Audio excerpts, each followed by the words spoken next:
രാവിലത്തേക്ക് ഇന്ന് അപ്പം കടലക്കറിയായിരുന്നു. അതെല്ലാം കഴിച്ച് തീർന്നിട്ട് ഉച്ചയ്ക്കലത്തേക്കുള്ള പരിപാടി തുടങ്ങി. മീൻമുട്ടയുടെ റെസിപ്പി ഇന്നലെ നിങ്ങൾ കണ്ടായിരുന്നല്ലോ.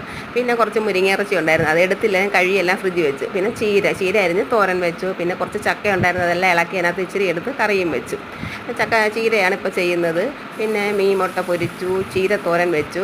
പിന്നെ അത് കഴിഞ്ഞിട്ട് ചക്ക വേവിച്ചത് നല്ല ചക്കയായിരുന്നു, നല്ല പെട്ടെന്ന് തന്നെ വെന്ത്. അത് പിന്നെ ഉടച്ച് അതിനുള്ള അരപ്പെല്ലാം ചേർത്ത് അങ്ങനെ ചക്കക്കറി റെഡിയാക്കി. പിന്നെ കുറച്ച് ചിക്കൻ ഇരിപ്പുണ്ടായിരുന്നു, അത് ഇവിടെ മോന് വേണ്ടിയാണ്. അത് കുറച്ച് എരിയൊന്നും ഇല്ലാതെ കുറച്ച് പുഴുങ്ങിയെടുത്ത് അതും ചെയ്ത് പിന്നെ ഒരു പുളിശ്ശേരിയും കാച്ചി. ഇന്നത്തെ ഉച്ചയൂണിന് ഇത്രയാണ് റെഡിയാക്കിയത്. ചിക്കൻ കറി പുഴുങ്ങിയെടുത്തെന്ന് പറഞ്ഞ് മോന് ജിമ്മിൽ പോകുന്നതുകൊണ്ട് അയാൾ എരി കഴിക്കത്തില്ല. ചിക്കൻ കുറച്ചെടുത്തതുകൊണ്ട് എല്ലാ ദിവസവും ഒരു ചെറിയതായിട്ടൊന്ന് കറി വെച്ച് കൊടുക്കും, എരിയില്ലാതെ. പിന്നെ ചീര തോരൻ വയ്ക്കാൻ നേരത്ത് നമ്മൾ കൂടെ ഇടുമ്പോൾ നല്ല ടേസ്റ്റാണ്. ചീര ലൂലുമാളിന്ന് വാങ്ങിച്ചായിരുന്നു, നല്ല ചീരയാണത്. നല്ല പണ്ടത്തെ ചീരയാണെങ്കിൽ നല്ല ചുമന്ന ചീര, ചോറിലോട്ട് ഇടുമ്പോൾ നല്ല ചുമന്ന. ഇങ്ങനത്തെ വീഡിയോ ഇഷ്ടമാണെങ്കിൽ എൻ്റെ ചാനൽ സബ്സ്ക്രൈബ് ചെയ്യണേ കൂട്ടുകാരെ.